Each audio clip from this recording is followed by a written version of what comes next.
A gente vai conversar agora com o gerente-geral de medicamentos da Anvisa, Gustavo Mendes, a quem agradeço mais uma vez pela participação. E a gente começa sobre essa polêmica toda envolvendo a Sputnik V. A Anvisa barrou, por enquanto, essa vacina. Por que isso aconteceu? Agradeço mais uma vez sua participação. Bom dia. Bom dia. A gente vem conversando com o pessoal da Rússia e com a União Química desde o ano passado, né? Inicialmente a estratégia era fazer estudos aqui no Brasil com essa vacina e depois mudaram a estratégia para esse tipo de importação excepcional. Essa importação excepcional é baseada na aprovação de outras agências fora do Brasil, mas o fato é, os dados que foram apresentados para a gente trouxeram informações que geraram muitas incertezas e muitas dúvidas. E é por isso que a gente identificou na segunda-feira todos os pontos pendentes e sugeriu a não aprovação da importação nesse momento. Importante ficar claro isso. Com os dados que nós temos até o momento, não é possível recomendar, mas isso não significa que a vacina está inviabilizada de qualquer forma. A Anvisa recebeu há poucos dias dados sobre o uso da Coronavac no Brasil, né?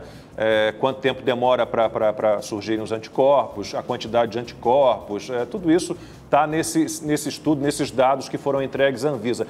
Já dá para você adiantar alguma coisa em relação à Coronavac? Quais são os resultados aqui no Brasil do uso dessa vacina?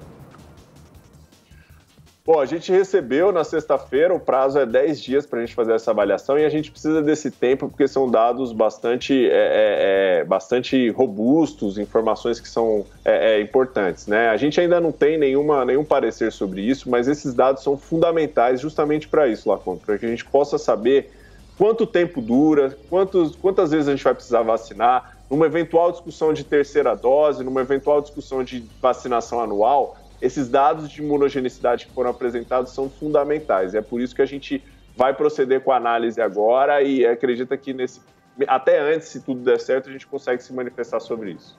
Ô Gustavo, e qual é a sua percepção em relação a esse mesmo assunto? Não sei se outras agências sanitárias ao redor do mundo, a FDA ou a EMA, já receberam dados também sobre as vacinas administradas em seus respectivos países ou regiões. Justamente sobre isso, em que prazo terá que ser dada uma nova dose? A Pfizer já falou talvez na possibilidade de uma terceira dose, porque parece que depois de 6 meses da vacina a eficácia já começa a cair um pouco. Tem as novas variantes. Como é que você imagina esse quadro de vacinação passada essa primeira etapa em que todos os brasileiros sejam imunizados?